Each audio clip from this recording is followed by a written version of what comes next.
Okay, so this question has got a few aspects to it, but when you perform, you seem so incredibly fearless and open and receptive to what's going on in front of you and giving so much, and the audience feels a real connection with you. So is this something you've always been able to do, or did you have to work on it? Can you remember if there was a moment where you realized this, and what was that moment, or how did you get to that point, or are you completely unaware of the rawness and the connection that you have? I think there's a part of me who is unaware, so it comes out naturally. So also, I don't know if this is good or bad, but the stage is my happy place. I'm never as happy in my life as when I am on stage. I'm genuinely happy. I feel that on stage people understand me, they see me for who I am. I feel cherished, and I feel loved, and I feel just understood, which I think for any human being is a big deal. It is. Independently of us being aware of it or not, I think being understood for who we are, it's very important for us, for our, peace of mind and inner realization. Since I was very little, I had beautiful dreams on stage. When I was studying classical ballet, for instance, and we had this, every 3 months we had like exams on theaters. So we used to perform from the beginning. My first performance on television was doing classical ballet, or monkey version classical ballet on television when I was 5 years old. 5. So yeah, on Portuguese television in a children program called Brinca Brincando. So, and I remember that I was, there was spotlights and cameras. I was 5 years old, man. 5 years old, and I remember this was like, oh my God, I love this. I love to perform. I love to have cameras pointed at me. I love to have people looking at me when I'm dancing. And from that point on, every time that we presented our classical ballet pieces, the 3 master shows, I fell asleep on the stage, waiting for my place. And I always had the most beautiful dreams. Always. So the stage for me is associated with home, with safety, with warmth, with a place where I can be myself. And I know people will see me. Yes. Not their ideas of me. They will see me and they will feel me. Something that you don't get in normal life. People have their own opinions about you and they make their own ideas about you. So on stage it's just me sharing who I am and my life and my dance with people, and I know every single time, thanks God. So I don't know why. There's a part of it I think that is really from God. It's not my merit, It's the ability to create that connection. Part of it is a mystery to me. I just do what I do the best that I can according to the audience that I have and according to the conditions that I have. Let's say that if I dance with a good orchestra, then I'm really in my power zone. Yeah. If I dance with a good orchestra, which happens to be my orchestra, then that's a completely different experience. So nowadays, when people see me dancing on CD, for instance, which happens in most festivals and events I go to, they're seeing like 5% of me. Wow. So with a good orchestra on stage, or with an orchestra that happens to be mine, so there are musicians that I know and musicians that I like, that's even a completely different experience, and it's like heaven to me. Now, I also think there's a concept in my head of what it means to perform that helps to create that connection, which is I'm not there to show off how talented I am. I'm not there to show off how many years of study I have in my back.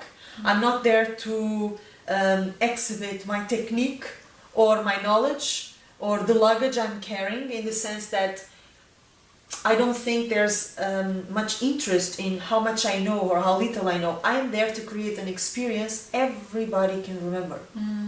And relate to. And relate to, absolutely. Yeah. You know, independently of, you know, when we're talking about an Egyptian audience, that connection is much easier.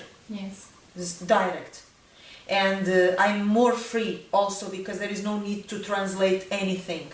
They understand me directly, I mean, without moving. But for foreigners, when I dance for foreigners, what happens is that I really have to make some adaptations. You know, I have to be aware that these are foreigners. They're not Egyptians, they don't understand the music, they don't understand the language, if there are lyrics in the song that I'm dancing. So there's certain limitations that I have to try to adapt to. In the end, the main goal is to create moments of life. It's not to exhibit knowledge. Yeah. It's to create a moment of life, to drag these people with me on a journey of feelings, humor, happiness, sadness, shock, if that's the case, frustration sometimes, rage sometimes, nostalgia, ecstasy, love, passion, life. Do you think it's something that other people can learn to do though? Because it's something that foreign dancers who aren't, you know, able to go and work and have the experience of dancing in the Middle East or Egypt itself struggle with. And, you know, it's a question that comes up. It's one of the questions that we've spoken about when people have seen your videos or experienced you live. How, you know, is there something that you can tell us that we could use to help us get to that point where we can be real on stage, tell stories, share the moments? Well, first of all, you know, let me add something here, because I think there's a lot of confusion between dancing in Egypt and being a great dancer. Just because you danced in Egypt doesn't mean you're a great dancer, huh? Yes. So, and Egypt itself does not give you the talent. Egypt itself does not give you a lot of the knowledge and insights that you eventually come up with by yourself. Yeah. So Egypt is a context that helps you. If you already have the seeds, it allows you to flourish. Yes. But the seeds need to be there. Egypt does not provide any seeds for anybody. No. At all. I mean, really not. It will eventually even try to steal the seeds if it can. It's very rough and it doesn't provide answers for anything. Egyptian audiences are quite demanding. They are my favorite. I think Egyptian musicians are the best in the world, hands down. It's my opinion. Egyptian audiences for me also are the most pleasurable to work for, but they are the toughest, especially if you're a foreigner. So nobody is there to insufflate your self-esteem or to give you the answers. This is how you do it, this is there you do it like this, if you want to connect, this is how you do it. It doesn't exist, it doesn't go like that. So dancing in Egypt in itself does not provide the skills that you may have. It may provide information, but what do you do with information? That will depend from person to person. You can spend your whole life in Egypt. Not. And there will not be any evolution in your dance. And you wonder how come somebody has spent 20, 30, 40 years in Egypt and she hasn't learned anything. How is this possible? She or he, no? You mean, well, maybe intellectually this person learned stuff. You know, you learn how to speak Arabic, you learn things about the culture, you know how things go around, but that doesn't necessarily make you a better dancer. Because those are concepts. They are ideas. But what makes you a great dancer is what you do in the practice. From the concept to the practice, there is a distance. It's good if you have the concept and the practice together. But not necessarily. You don't see that a lot. Yeah? So I just wanted to clarify that. Yes. In relation to you know, suggestions to dancers, I think there is everywhere, you know, in the world, there is some flaws in the way Oriental dance has been taught, and there is no education for Oriental dance performances. People don't know what to do. You have the coffee shop, restaurant circuits in most countries. Yeah. And you have the theater circuits from festivals, events that are organized. So you have these two environments for performances, and for none of them there is an education dedicated to performers. People are not taught how to behave on stage, how to enter the stage, how to leave the stage. Why do they dance? For what? For whom? What kind of expectations are there to meet? Because most dancers will think in terms of audience. What are the audiences expecting of me? And I'll try to answer to this. So they expect what? Something exotic. They expect a beautiful girl in a beautiful dress with beautiful makeup and hair doing exotic movements to an exotic music. This is the expectation of most audiences in the whole world. If you measure your performance target, your performance skills, your performance goals according to this audience, you're dead from the beginning. Because you are already measuring or guiding yourself through a barometer that is deeply ignorant. You cannot count on audience's expectations to decide, why am I on stage? What am I going to do on stage? You have to detach yourself from what they want to give them what you're supposed to give them, which is better than what they are expecting, always. So this is one thing. I think there should be some education for Oriental dance performers that took away the pressure to please, took away the pressure to correspond to the expectations, which are already quite low. So you don't want to correspond to low expectations. Who wants that?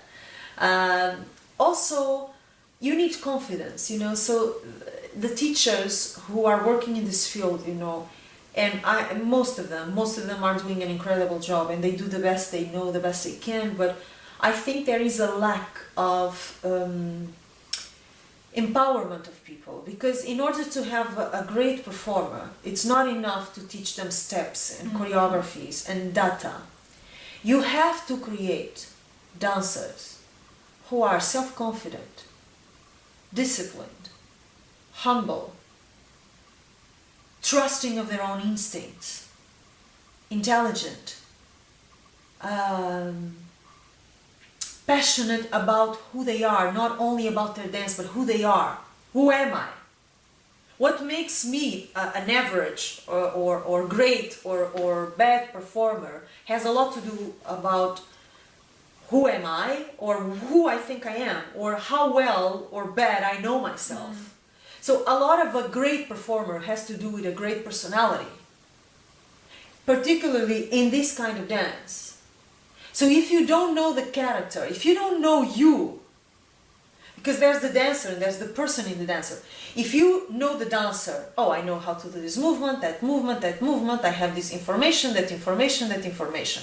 I studied with this, I studied with that, so I have my curriculum. That's cool. Yeah. But what about the person? Who are you? In terms of personal power, what are you bringing to the stage? Yeah.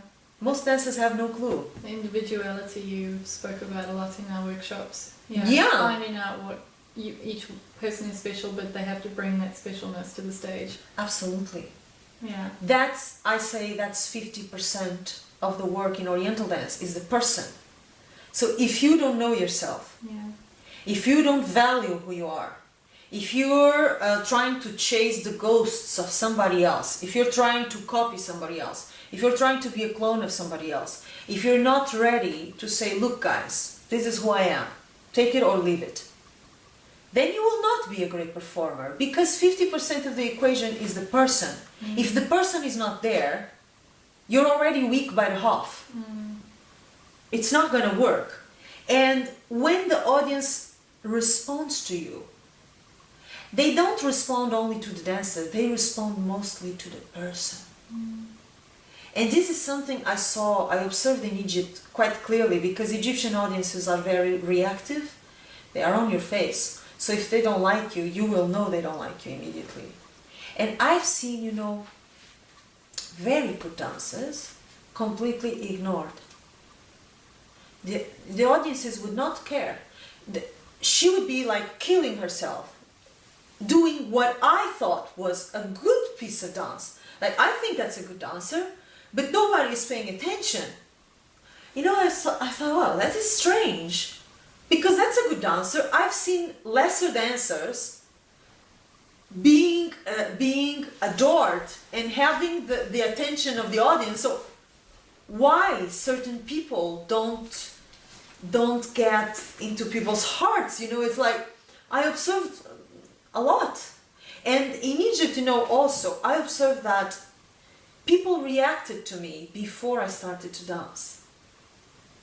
So I would enter the stage to test the waters, right?